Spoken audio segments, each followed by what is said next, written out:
Hello, everyone. Welcome, welcome. I should say good morning, good afternoon, good evening, because I know we've got quite many people from different parts of the world joining us.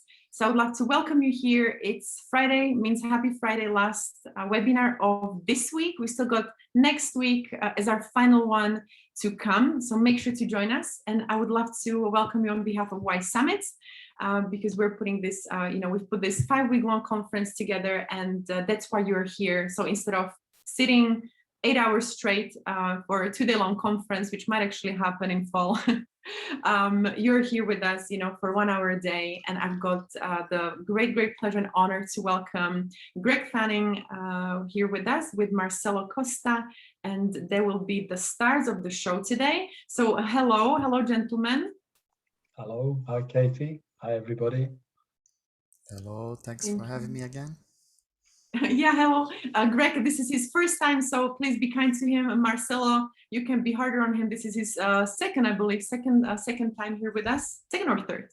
Third, if you count the summit, yeah, the London Actually, summit. yeah.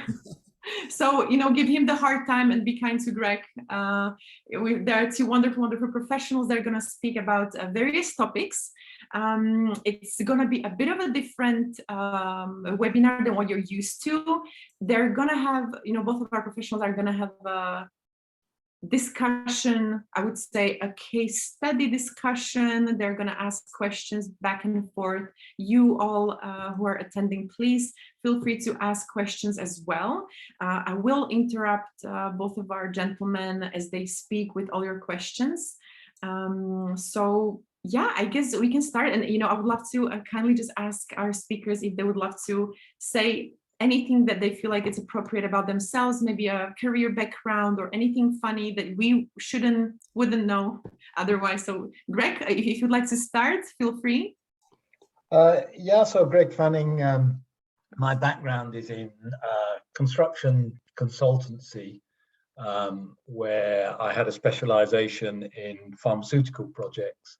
And then 10 years ago, I was invited to join Johnson & Johnson in their project controls department, leading the EMEA group. And that was my first introduction to portfolio management, managing the portfolio of projects, large capital projects for J&J. So I'm based out of the UK, work for a global company, live here with my wife, and I have 4 children and 3 grandchildren. So, and also a little dog sitting beside me who I'm hoping we won't have a delivery and she'll start barking halfway through. Thank you so much, and hopefully what happens. And I try to make this, as I mentioned, as human as we can, because you are professionals both, and everyone else joining us. But I feel that during all these virtual meetings and webinars, it's great to bring any humor you've got and just keep it light and short and sweet. But thank you so much, Greg, and thank you again for accepting the invitation. I really appreciate it. It's an honor to work with you both. And Marcela, please, anything that you would love to share about yourself? Well, I have no dogs. No. Yeah, so it's been 20 years working in pharma companies since I was internship. I have been living in Germany for 8 years. I'm originally from Brazil.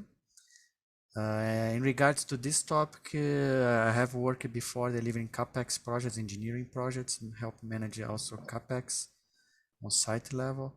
And globally, originally working with PMO, project management support. So I'm glad to be here. Thank you so much. Thank you again. Yeah, so I guess I'm not going to bore you with any more questions, any other things that I should say, and I'll just leave it to you. We've got interesting topics that you will both be talking about, discussing, and Greg presenting. So I'm gonna give you the word, and I will interrupt if there are any questions. And if it's going to be too much of interrupting, please tell me, and we might leave that at the end. But I would love to just welcome everyone again, and please enjoy the session. It's going to be a great one. So thank you again for joining. Okay, so thank you, Katie. Yes, I'm going to go to explain a bit about the journey we went on in J&J in the engineering group on portfolio management. As I said at the beginning, I joined 10 years ago, and I joined the large engineering group, which basically looked at capital projects over $10 million, which involve facilities works. And I talked about a portfolio. At any one time, we only probably globally had about 60 projects on that portfolio. It was an Excel spreadsheet. The value of those projects, so being over 10 million, was probably about $3 or $4 billion and about $500 million spend per annum. At that time as well, in the engineering group, we had within our group the real estate team. And I say team, it was one individual working out of an office in Belgium who had a similar Excel spreadsheet with a few projects on. Over the first 4 or 5 years I was with J&J, that was the level of portfolio management we had. We had a lot of data on our portfolio. We captured a lot of information, but it was really a list of projects. It wasn't portfolio. There was no portfolio management. There was no portfolio reporting other than going through the list and seeing where status was. And things started to change about 5 years ago when the real estate group came more to the fore, and it was realized that J&J had a very large footprint portfolio, and the questions were being asked, are we using it effectively? Have we got a record of all our footprint? So our real estate group began to grow, and they began to build more of a portfolio, again very much on an Excel spreadsheet, but a portfolio similar to the major capital projects portfolio. But again, it was, you could count in the tens the number of projects that were there, and the bigger ones over 10 million came onto my portfolio. The smaller ones were managed by that real estate group. The big change in our organization, the group we worked for were probably 70 or 80 people globally. The big change happened when management said that we should actually have our facilities maintenance that was run very much at site level. We wanted to globalize that and bring it into globally under one organization, one standard way of doing all our facilities projects of any size. So we had a transformation, and our facilities maintenance group came into that organization, and they brought with them about 1,500 people. Now, facilities maintenance covers facilities management, covers the operational side, but also the maintenance and facility project side.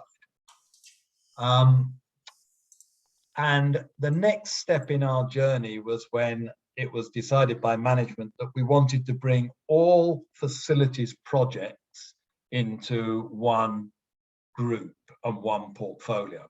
And I was brought on board with the challenge of bringing that portfolio together. Now, our maintenance people, our facilities maintenance people, didn't have a portfolio at that time. And the way J&J operates, Johnson & Johnson operates, is we have 3 main groups globally. We have our consumer sector that does all the projects like the baby shampoos, the Johnson's talc, etc. We have our medical devices group that does knee replacements, hip replacements, and all of the band-aid and sutures, so medical devices. It's quite a diverse arena for medical devices. And then we have our pharma group that make all our drugs, our vaccines, etc., etc. And the pharma is by far the biggest portion of that, probably makes 50 to 60% of our turnover. And consumer is probably 20, 30. I'm speaking off the top of my head. I haven't got the exact figures, but that's the 3 main groups. And as a facilities group, we work for all of those. But we also have our real estate, which grew and became a group in itself. And then we have sort of non-supply chain projects where we're not working directly with those 3 groups in the supply chain. So, for instance, we're doing a project with a London hospital worth about $50 or $60 million to build some operating theatres for them as a one-off project. So we have some sort of odds there, and we have our research and development group, but all of those coming together.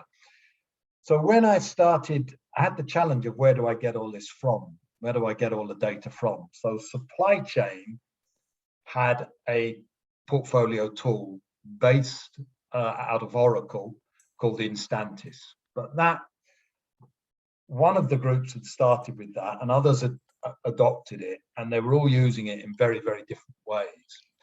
And it was largely being used for capital planning, not really for project management, but capital planning. So that was there, and they decided that they wanted to replace that about 2.5 years ago. And they went down the route of looking for another portfolio tool. And they decided on Planisware be their portfolio tool. I don't know how many of you are familiar with Planisware, but that's the route they went down and wanted to make it not just a capital planning tool, but they had aspirations to put more project management, PPM management functionality into it. But Planisware, from a perspective of our group, didn't have all of the attributes, or supply chain didn't want to put all the attributes that we had in our global portfolio of the larger projects. So we go into the detail of wanting to know who all our suppliers are on projects and who the support functions are, and lots of other things that weren't available. We wanted to track at a far greater level of detail available in Planisware. Now, our projects, they grew over that time to get up towards from the 50 or 60 up to 80 or 90. So although there were only 90 projects, they were probably worth about $4 billion. And when we bought all the maintenance projects in, the portfolio went from 100 or so projects to 3,000 projects. So the engineering and property services portfolio of projects was anything from 25,000 to $600 million, was about 3,000 projects. And the total value of those projects was about $7 billion. The spend in any one year is around $1 billion. So that's the nature of our portfolio. At the same time as supply chain were getting information from Planisware,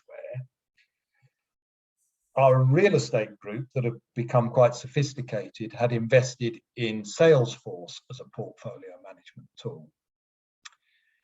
And then a third aspect of our Americas group, they were outsourcing much of the facilities management to a company called CBRE. Many of you may know CBRE, a big property company. And they were putting all of their projects on their portfolio tool called Kahua. So we came to this position where we had projects in Planisware, projects in Reinforce, projects in Kahua, projects on our portfolio that I started with, our big projects portfolio, and our facilities management projects had also set up a SharePoint site to capture the projects that supply chain didn't put on Planisware. So everyone was entering projects, and everyone was entering projects and using different names, different terminology, capturing different aspects, different fields. So we had to go through a big mapping exercise to see where we could pull data into a meaningful way.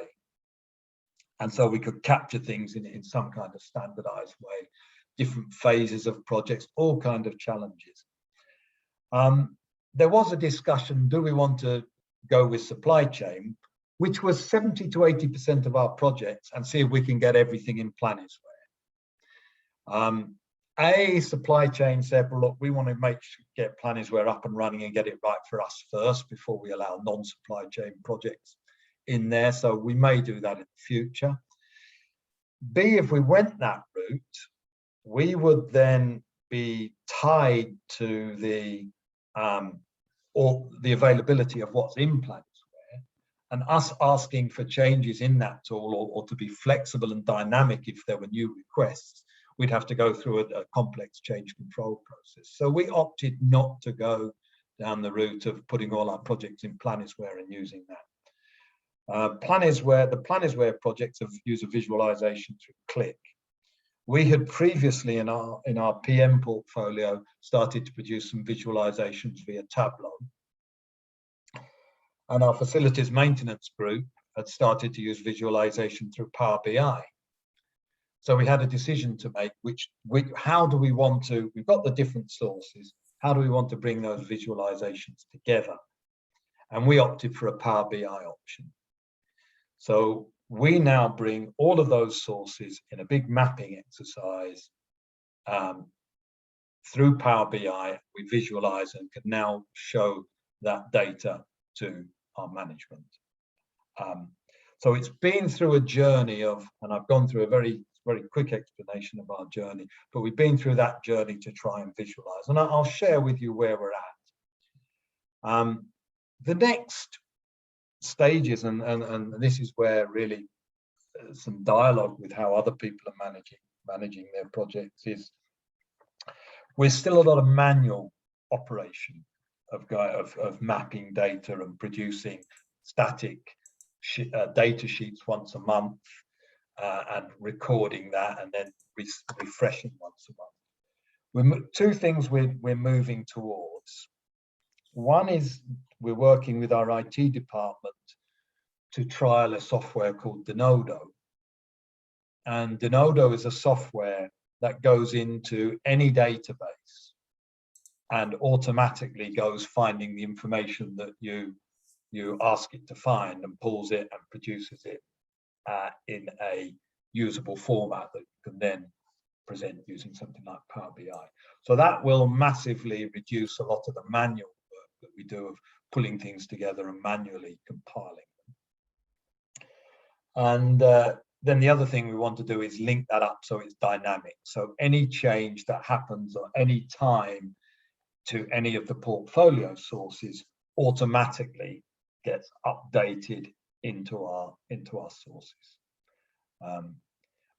We still have some big Excel challenges where people are tied to Excel spreadsheets. And our major projects, when they're in their execution phase, so when they've had their funding approved and they're in execution, they produce an executive status report, which is an Excel sheet, an extremely complicated Excel sheet. And we pull the data from that Excel sheet each month.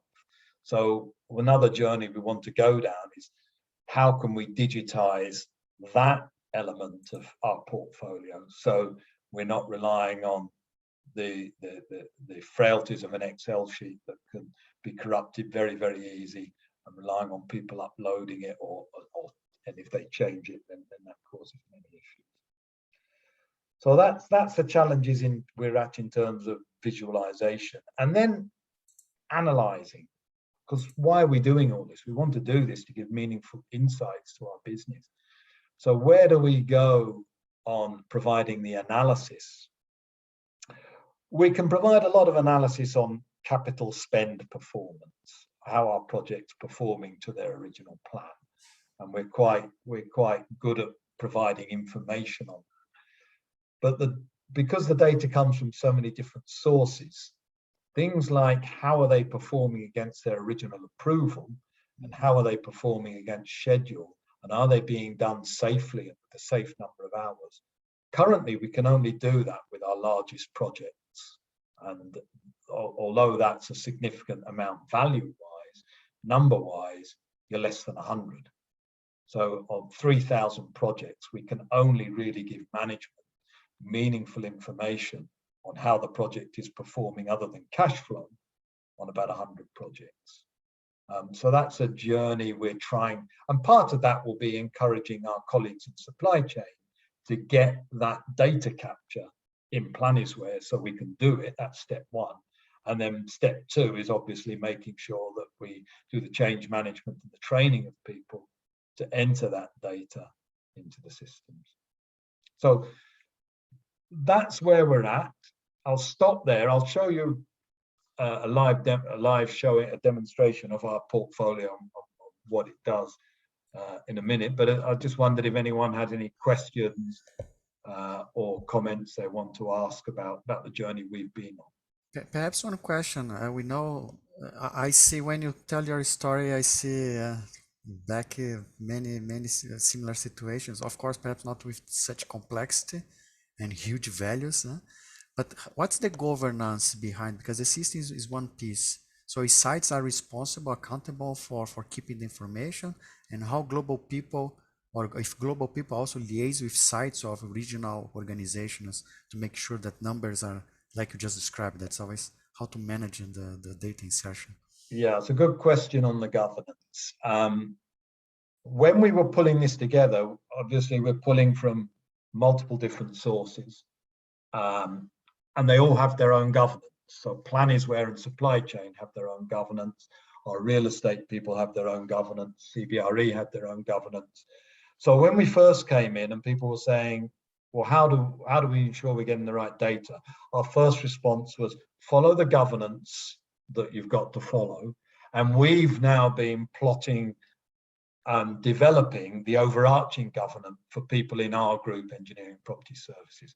We started with very, very simple critical data. We said, we want to know we want to make sure that every project in that portfolio has a cost against it, because believe it or not, 30% of the projects when we started, there was no cost information against the project. It was a name in a portfolio, and we didn't have any cost information. And of course, you know, that's vital to know the governance that you need to apply to a project if you don't know if it's $1 or $600 million. So we've driven that, and we're now up to 95% of our projects, live projects in our portfolio, have a project cost against it. So we've, in the last year, we've significantly improved that. And the other thing we were missing was, when is your capital appropriation approval date? When are you looking to have the funds approved? Because until you've got the funds approved, you can't do the project. So we needed, and our group are instrumental in the stage gate for project approval, particularly on the larger projects. So we need to know when that's happening to be able to ensure we provide the relevant support. So again, we were missing probably 50–60%, and now we're up to 80–85%, where we have a car approval date registered on all our projects.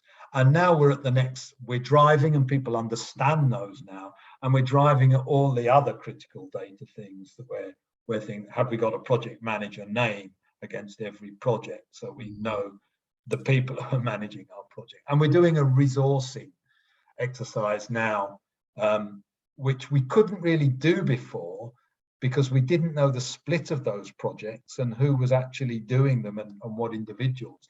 And now we can map our HR resource tool, Workday, to Planisware in our portfolio by the project manager's name and their email address, and we can see what department they report into, and then we can actually look at resourcing, and then by looking at where projects are in a phase, we can determine what level of resource they need, and we can map that then to who's doing projects. So we're going, but each time we decide to do something like that, we have to enhance that governance. So we're building that whole story of the governance.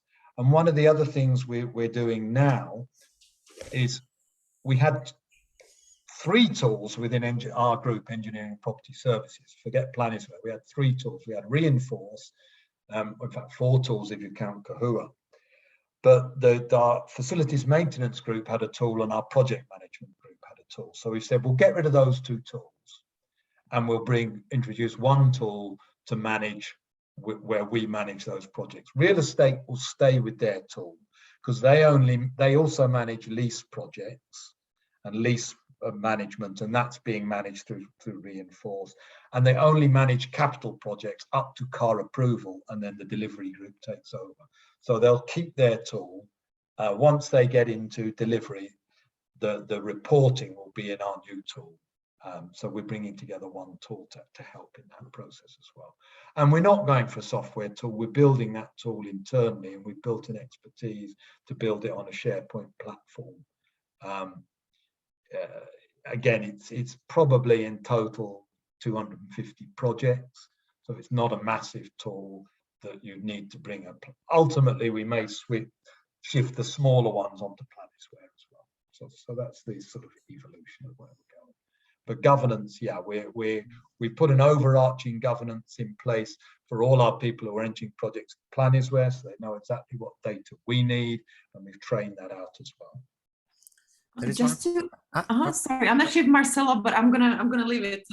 No, there is one question that you already answered, so thank you, but there is a continuation.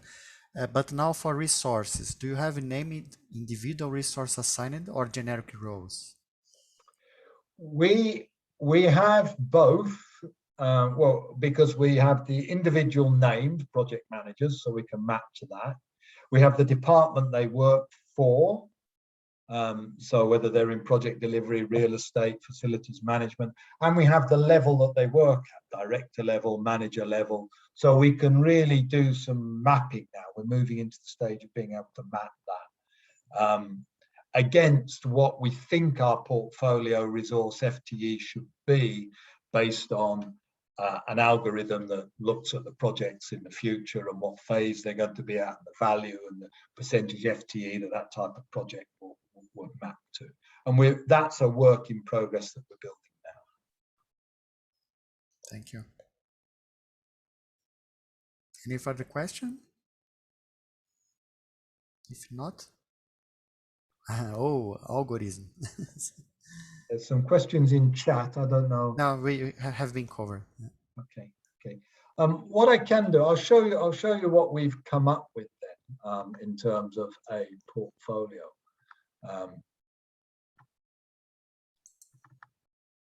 I'm hoping I'm sharing my screen.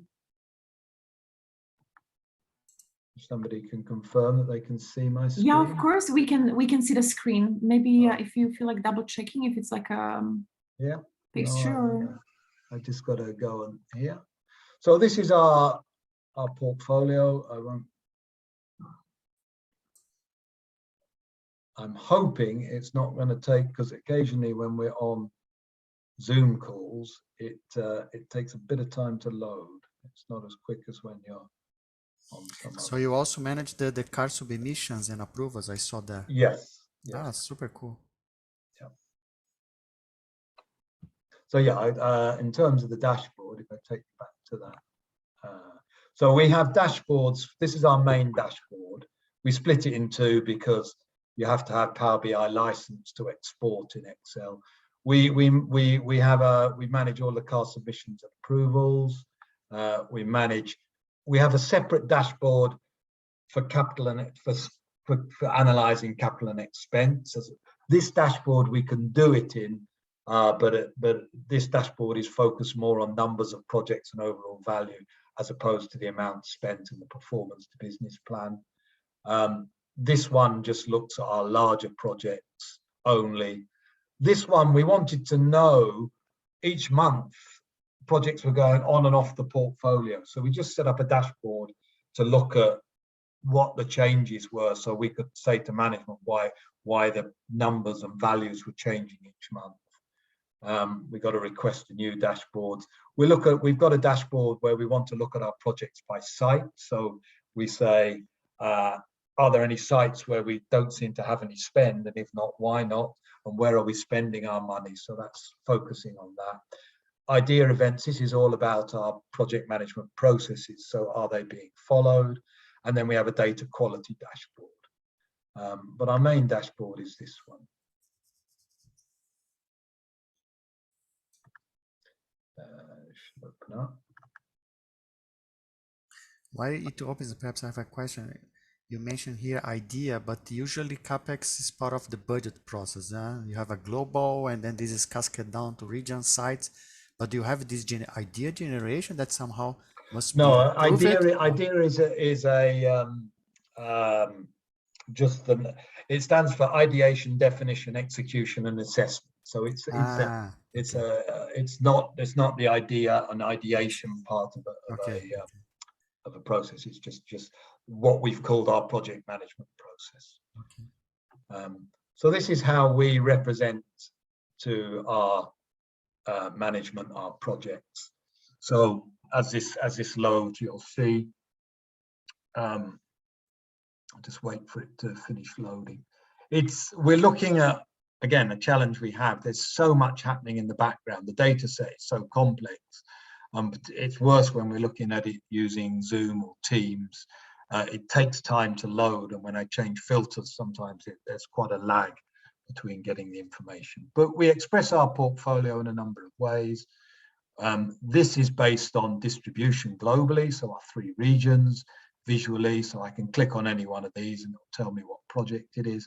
So Americas, APAC and EMEA.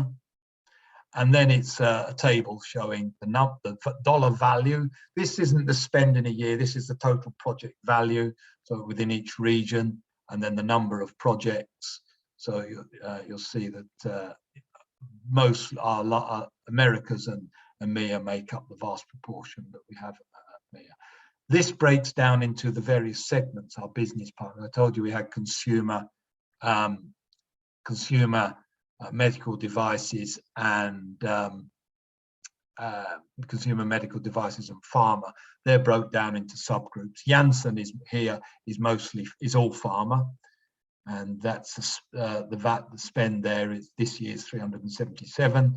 Then vision care is an element of medical devices, that's contact lenses, 192 million this year. Enterprise real estate, 82 million. Depuy synthesis, medical devices, hips, knees, that's 71 million. This is part of our corporate world headquarters buildings. That's our spend. Consumer as a sector itself. You see, consumer is quite a small sector compared to pharma, and then the 3 medical devices. Ethicon is the band-aid and cardiovascular. So we split down into sectors from our segments. We also show the projects in terms of category. Now, JDI is projects, we call them just do it projects. They're projects under $1 million. So you'll see that 3/4, 75% of our projects are below $1 million. But then if we look at the value side, the gamma projects, which is our most complex projects, we determined that we would classify projects by complexity and not by value, other than under $1 million. So if it's over $1 million, we classify it by complexity and do a complexity assessment. So you'll see that gamma projects are 2.9 billion. So over sort of nearly probably 40% of our total is in gamma, but the number of projects is 50 or 40, 50, 60, is it? 42 projects represent the large value. So, it's the bigger projects are low in number but high in value. And then we can cut and carve by the various filters. And these are all our segments. I talked about those segments. You saw them below. I can filter on any one of those, or I can click on the segment. Whether it's supply chain or non-supply chain is important to our business. Whether it's supply chain or non-supply chain funded, whether it's manufacturing or not, that's make. We can filter by the regions, country at that level. This tells us about how we're operating. So engagement model is whether EMPS are actually running a project or whether we're supporting a project, whether we're owning any of the budget. So we own a lot of the facilities budget. We own all of the real estate budget. So we can see if we're the budget owner. So see facilities, real estate budget, and world headquarters budgets. They're the ones that the engineering group are directly responsible for. And then the other is supply chain managed. This is just for our IFM partners. We have CBRE, I mentioned, in Americas. We have Sodexo in APAC, and APAC and Europe, so we can cover those there. And then the investment types, whether it's a base business investment, just business as usual type, whether it's to do with compliance, so we need to bring things up to statutory standards, or whether it's a strategic project which is important to the business. So we have all of those. We have lots of other filters here that we can do. So that's basically our filters. And then you can export, once you've filtered, you can export the list. So that's how we've chosen to represent it in J&J. Again, I'll stop if anyone has any questions. There are one question in 3 parts. Yep. So how do you judge the management acceptance for use a central system instead of one of their area? No, let's first one, then. Yeah. Could you restate the question? I'm not sure. How do you judge the management acceptance for use a central system instead of one of their area? When you say using a central system instead of one of their, what do you mean? I'm not. I don't know if who asked it here. If you want to speak up, feel free, Marcus. Feel free to ask.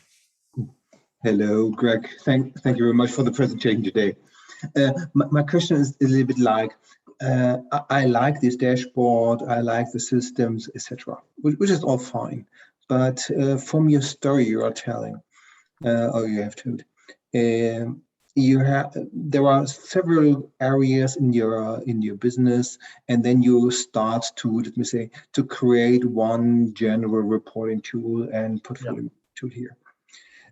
Which is normally then associated that you have to overcome, let me say, regional or silo interests, etc. Yeah. And especially when I look here to your tool with a lot of functionality, and if we now think on the management, who are normally not interested in all the details, they want to have this clear overview, nice overview, and it must be an overview really customized to their interest. Yeah. How do you have overcome these, let me say, resistance?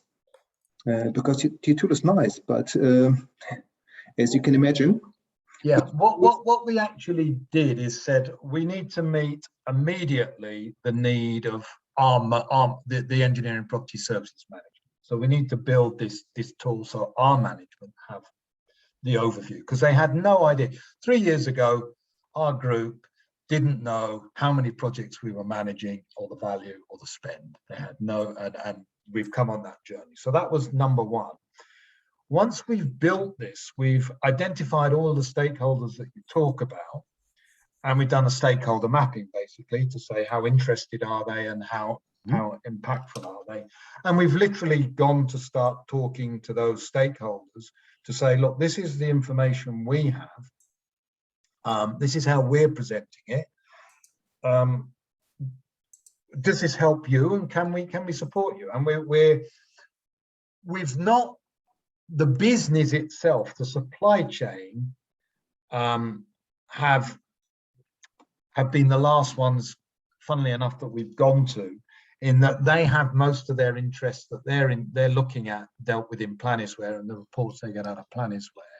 Mm-hmm. So their needs are largely being met. It was the other groups like our construction management group, or our procurement group, and groups, our healthcare compliance group, who really wanted to see their projects, our engineering design group, and then see it presented in different ways, who we're really going to first. But the business is now showing an interest. And there has been, I talked about the various journeys. Our group has now become part of supply chain. So they've consolidated under supply chain and technical operations. And we are the only group who can provide the total picture. Our supply chain can only provide the supply chain picture. I mean, their picture is very, very big. I mean, if I clear all, this is all set up as default filters to show the engineering and property services. But if I clear filters here, you'll see that when it goes on, that there's actually 26,000 projects. Now that covers IT projects, it covers research projects, it covers procurement projects, but we've got them all in the database because we pull all that data in. So we can start cutting and carving and showing people the full picture, which includes all the non-supply chain stuff as well. So it's really by a pull, going to them and showing them what we have, and then seeing where they want, seeing what they want. We don't really have a need to go to them and force things upon them. We concentrate on our people managing our projects. Mm-hmm. Thank you. Thanks so much, Greg. So my understanding is that you position yourself as, let me say, as a sort of truth for all the projects you have, but you're not going into so much details, so that also the, let me say, the local areas can contribute and provide additional information, so that this fits to the overall need of the management or the local management topics. Yeah, Mm-hmm. very much. Okay. But what we are doing with our, we have a regional lead in each region, and they're having sub-meetings with our various interested parties. Mm-hmm. And they're building Power BI dashboards bespoke based on the backup data. that we can then incorporate and make live and dynamic if they want them. But they're dealing with it at that level. And it's been a revelation to me that's come someone very much with an Excel background, very new to Power BI, what a powerful tool it is and how you can produce very quickly. One of our guys only started looking at YouTube videos about 3 months ago, and he now in half an hour is producing dashboards with lots of complexity because he's got all the backup data. He understands Power BI. If you know how to do a pivot table, and I'm told it's quite simple to produce a Power BI dashboard, and he's been able to produce that kind of thing quickly and dynamically to meet those needs when people want to go into that more detail. Thank you, Greg. Perhaps I have a question that I am facing currently. Did you manage to move or to reduce at least the PowerPoint execution and then force people to look into the system or have meetings, live meetings, instead of producing a PowerPoint and then showing the PowerPoint instead of the system? How was this process? That was our aspiration in the beginning, that we would move to live presentation. I would say in our engineering group, there's quite a journey amongst our, let's say, middle to senior management to move away from PowerPoint and to embrace live presentations. One of the issues we faced, and you saw it here, is if I try and change the filters, I'm having to often sit and wait for 5-10 seconds, which doesn't sound a lot, but when you're in a meeting, at a 30-minute meeting, you're trying to do things quickly, is a stumbling block. So we've actually continued on the thing of, we use this tool and we take snapshots and put it onto PowerPoints for our main global meetings. But at sub-regional level, rather than regional and global level, it's been done very much live with the Power BI tool that I talked about, where they've developed their own tools bespoke to the things they want to talk about. So they are definitely moved in that area, but it's a journey. Some of it, if we could,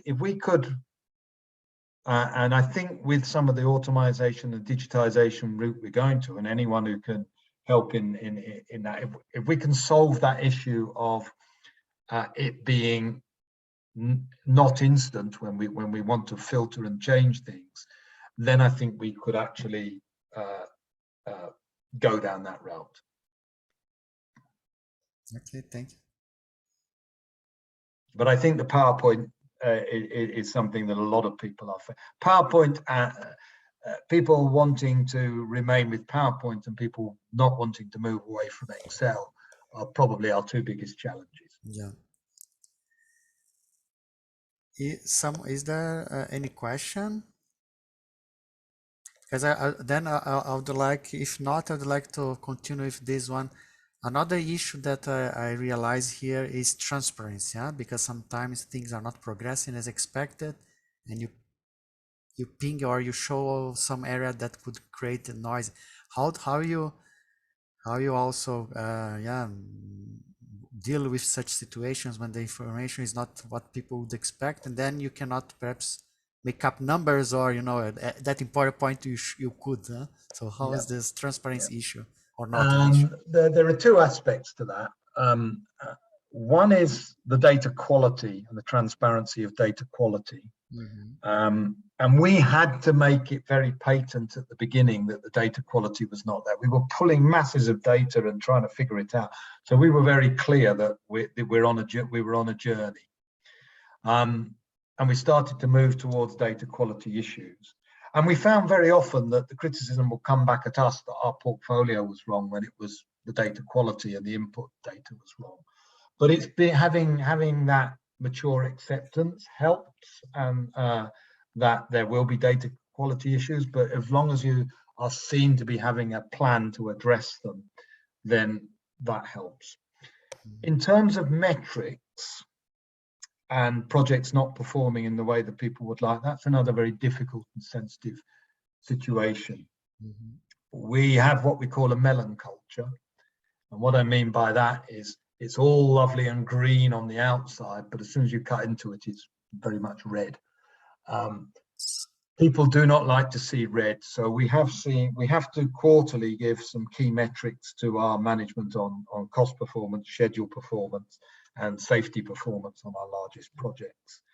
And every month we start the journey with the number of projects, and then we're asked to change a number of them because we're given reasons why they should be green rather than red, and we take that and we present that. But that's an organization or a cultural challenge. But our philosophy is we just let the data speak, and let the data do the talking. Obviously, when you do analysis, you can start to operate on that. But it's a challenge. Both of those, people do not like being. We try and give people pre-warning. We try and build up. We try and get errors or things thought about. So when we're going to the meeting, people are prepared, and we're not just throwing people under a bus.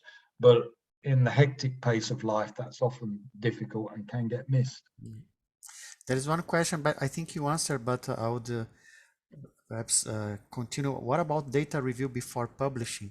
I think you answered, but the point is, if the system is live, do you have a freezing period? Because at any point I could go look into and see, oh, there is something here. Yes, we have a freeze period, which causes problems because a month ends, and the requirement, the global governance is that you have to update the system by 10 days after month end. So immediately information is at least 10 days late. And then for our larger projects, they're given an extra 7 days, the big value ones.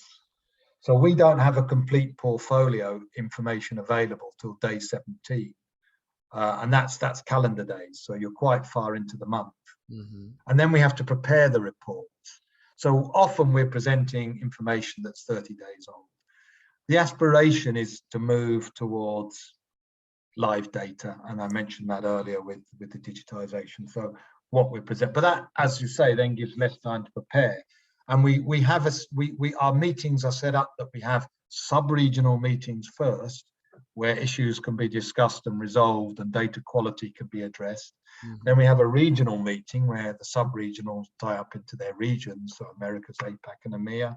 And again, there's an opportunity there to address before it goes to a global meeting. And the hope is at the global meeting, people can talk informed and there's not issues.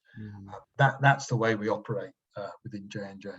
Super. There is another question from Joey, sorry.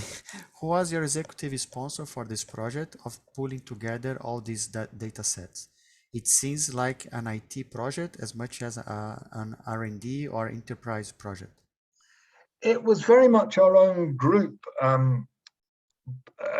3 years ago, our chief exec of the Enterprise Engineering and Property Services Group, she was new, and like all new people coming in, she had a mission to undertake a transformation. So they looked at 13 separate areas of the business that needed transformation, and we had a 2-year project to basically say how we could transform. And I was put in charge of building the portfolio. So it was because it was recognized that how can you manage that many projects if you don't have a portfolio? So that was a burning platform. Immediately, we had what the supply chain produced. We had it in different sectors, but the facilities maintenance piece was not really very well pulled together. So I was put in charge of pulling that together. So it was sponsored by our engineering property services chief exec, very, very heavily sponsored. So it was a real benefit on that. Cool, thank you. Kate, I'm loving the talk, but we are approaching 5 p.m. How you want to handle or? Handling. This is actually really, really wonderful. I can actually see some questions still popping up. Marcelo, are you still keeping up with your energy levels? Yes. How did you convince, motivate, force the employees to use the system and regularly update the system? This is Stefan again. Yeah, that's a challenge. particularly as our project delivery group went from managing 60 projects, being accountable for 60 projects, for being accountable for 3,000 projects. And they didn't want to be accountable for those other projects. They wanted to stay, and there's still an element of that. And they said, no, that's the maintenance groups. Anyone in facilities maintenance who was working 100% on projects moved into the delivery group. So that took a chunk, but that wasn't a massive amount. So we've still got a lot of site-based facilities maintenance people whose part-time job is managing projects and who don't really want to have emails sent to them telling them, do this, do that, do the other. So it's really getting top-down buy-in to this, and then using that level of influence as you go down the chain of command to really get people to try and make sure that data is in there. Fortunately, a lot of it is based on the governance that the sites already have. Mm-hmm. But for instance, getting the approval date is not a critical supply chain requirement. So that, getting them down to make sure they put an approval date. They don't see the reason why. Why do we need an approval date? Well, how else do you know when a project's going to be started, when it's got to have the money, when to start reporting against it? So everything, all our processes are driven by that approval date. So it really is an iterative process, a difficult process, but it is change management. We've gone a long way in trying to build that ADCAR change management, explaining to people we're on that journey. Thank you. Any further question? Yeah, is there anyone who would like to, maybe if we just take another 5 minutes to wrap things up, and maybe if there's anyone else who would love to unmute themselves, feel free to do so. Gentlemen agreed that this can happen. So feel free to unmute yourself if you have any questions, if you want to ask anything to Marcelo. I'm not sure what I could tell you, but people have questions or take any questions by email. Yeah, this is really wonderful. Exactly. Thank you so much for everyone for the questions. Yep. I can see you're making perhaps one question. You mentioned many times supply chain. In Johnson, manufacturing the sites are under a global supply chain organization. Yes. Ah, yes. Okay. Yes. Yeah. That's clear. There's a global supply chain, but then the non-supply chain covers research and development. So anything that's not manufacturing, our real estate projects, and sundry other projects that we have on at any one time. In fact, on our manufacturing sites, on a large manufacturing site, it's only really the projects that are directly related to manufacturing. So if you're doing an office building, the office building on a production site, that doesn't come under supply chain unless it's directly related to manufacturing. Sometimes supply chain will fund it, sometimes they won't. But we have a lot. I think so. Janssen, our pharma sector, 50% of the projects and the value we do for them are non-supply chain. Interesting.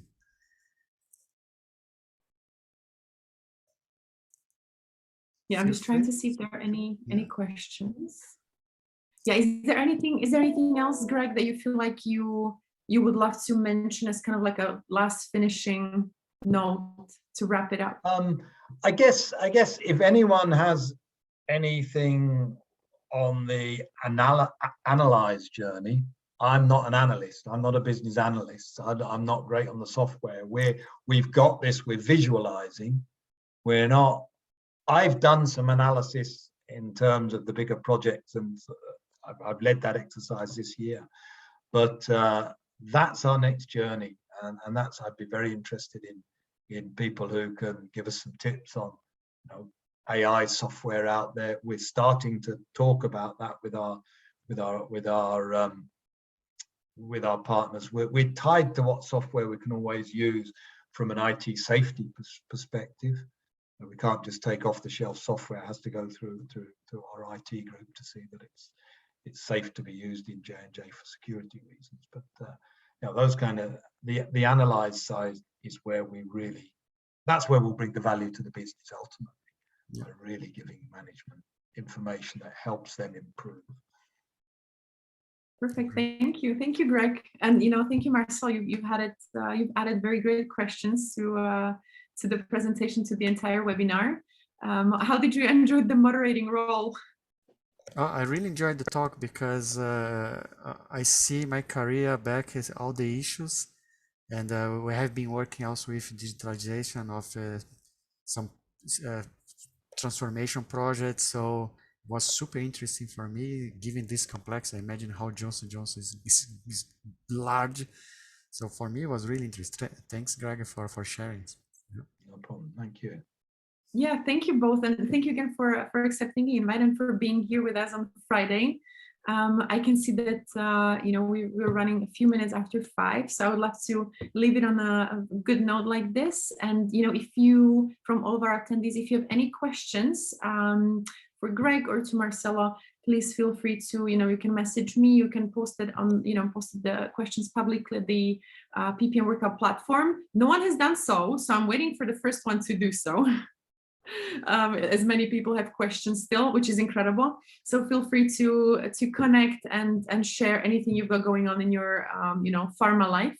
And yeah, I'm gonna leave it here. The session was being recorded. It will be posted online on our YouTube channel.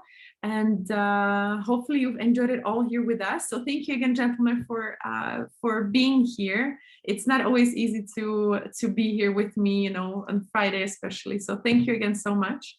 And thank you everyone for joining us. This was Greg Fanning and Marcelo Costa joining us. And I will see you for our last week of webinars. People are clapping. Thank you, Marcus. Thank you. I will see you for the last week of online webinars next week. So tune in on Tuesday and keep the questions coming. I hope everyone is interested. So yeah, this was incredible, insightful. Yeah, many thumbs up actually. I can see. I love the emojis. Thanks so much. Have a lovely weekend. Thank you, Greg, and thank you, Marcel. Thank you, everyone, so much. Bye bye. Bye, everyone. Ciao, ciao.